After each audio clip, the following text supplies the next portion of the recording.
What a terrible thing to recognize that your betterment was an illusion. That you are so infatuated by the virtue of struggling that despite all your hard work, you made no real efforts to ever become well. Or that the treatment becomes such an obsession that instead of letting your wounds heal over time, you tear at the flesh in the hope that it will heal better and faster, if only it would bleed in the way you wanted. Do we ever become well? What do you think, Dr. Gray?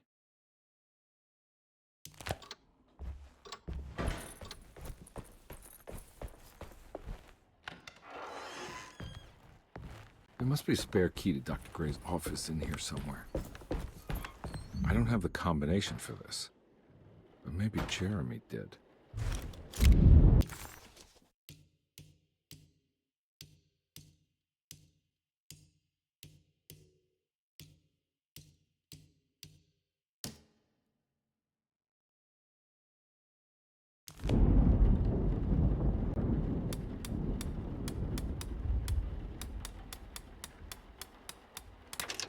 It worked.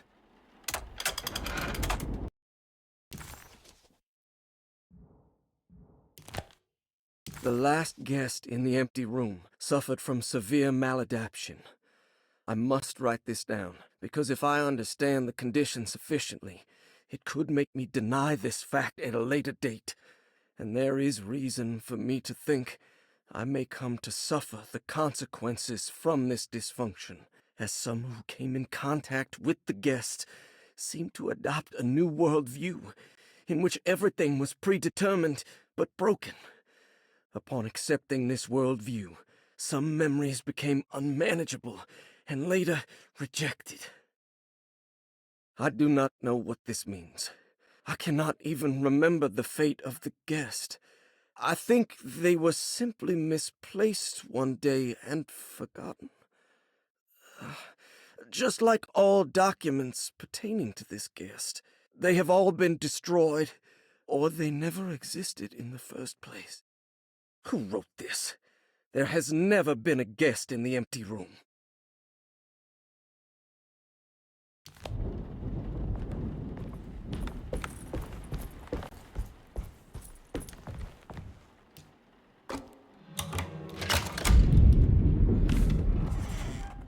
Dr. Gray's office, all to myself.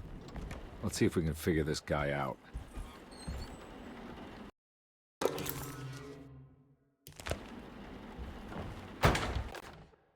Dearest Dr. Manzetti, I find myself in a losing battle with my patient. As I've disclosed in my previous letter, his delusions have him completely captured. It's bad enough that he is torturing himself with paranoia, but his madness turns out to be quite persuasive to others, effectively laying the ground for mass delusion. I am writing to you in hope that you can give me some guidance. Beyond my ambition to avoid devastating surgery on my patient, I have grown worried about my own defenses. The words of my patient are deranged, yet they often resonate with something primitive within me. I have tried photographing his brain with X-rays. It was surprisingly difficult to get good results. Dark blotches on the plates kept obscuring all details. My patient looked at the bad plates and cried out in terror, telling me the dark areas was the shadow of the worm, eating him from inside. I could not see anything out of the ordinary. I hope this is a sign that my mind is not as receptive to the madness as I had feared. After further inquiry, my patient described the shadows inside his mind as some kind of chthonic monstrosity that wants to undermine his sanctuary. This is clearly a reference to a place he calls Teroea, a sort of library or convent that works as a psychological haven.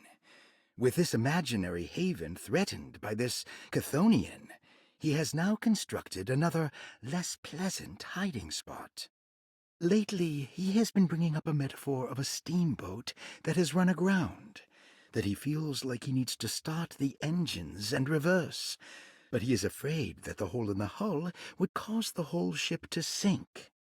I've been watching him turn this metaphor into reality for the last week. He knows it's made up, but he is doubling down, trying to make it a real memory.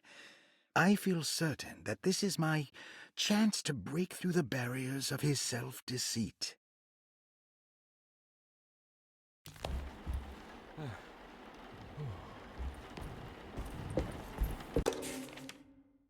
This is where McCarthy has hidden my favorite young. It's very important. I have finished tidying up Miss Beauregard's belongings. I will leave it to you to contact her agent and have them collect her things.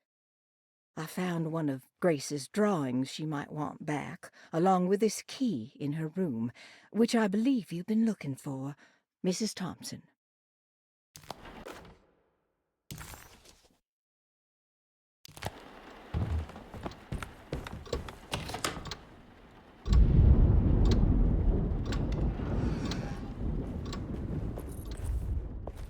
Ah!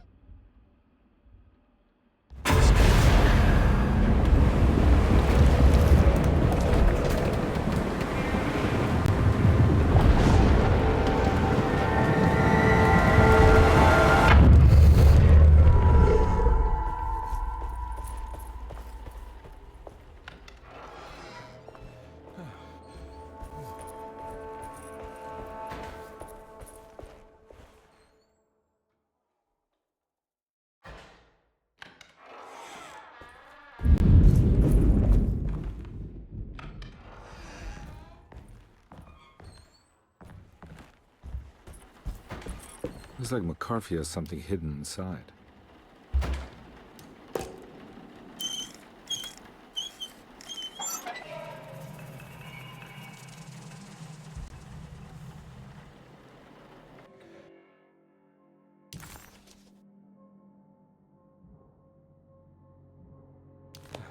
Why would McCarthy lock this up? Was he trying to keep Grace from completing the shape? If so, couldn't she have just made another drawing?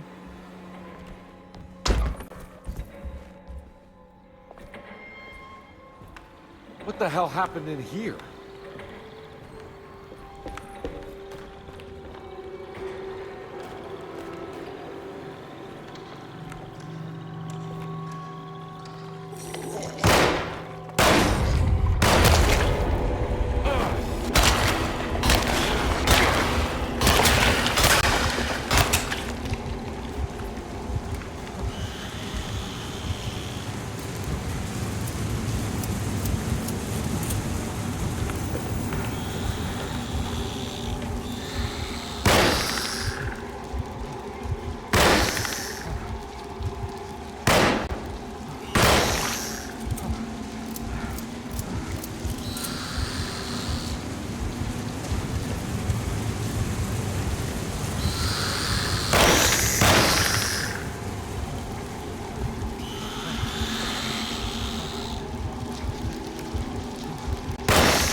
There's something missing.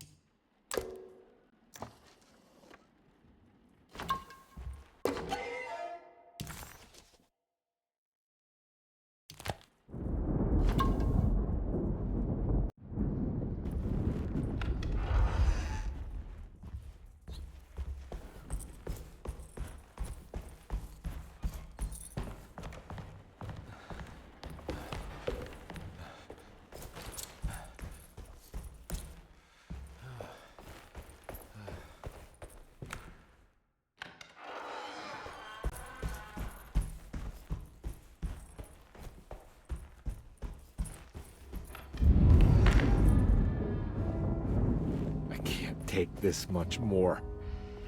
This has to end.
This looks familiar.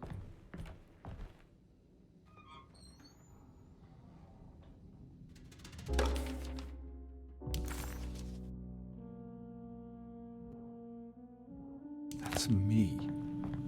Isn't... How long had it been since I drowned myself in drink and depression? It had all felt so peaceful, slipping away into oblivion. A welcoming, dark voice wrapped around my mind like a heavy blanket.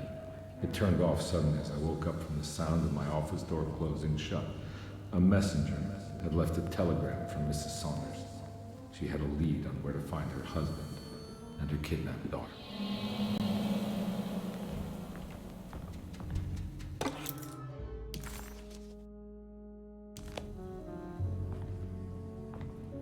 God, I used to drink so much back then.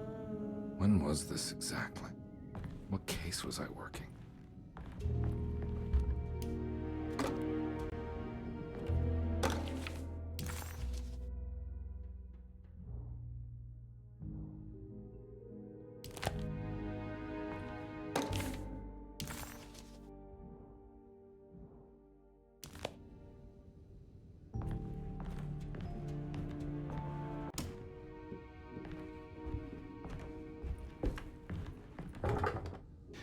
I think I need to figure out where I'm going first.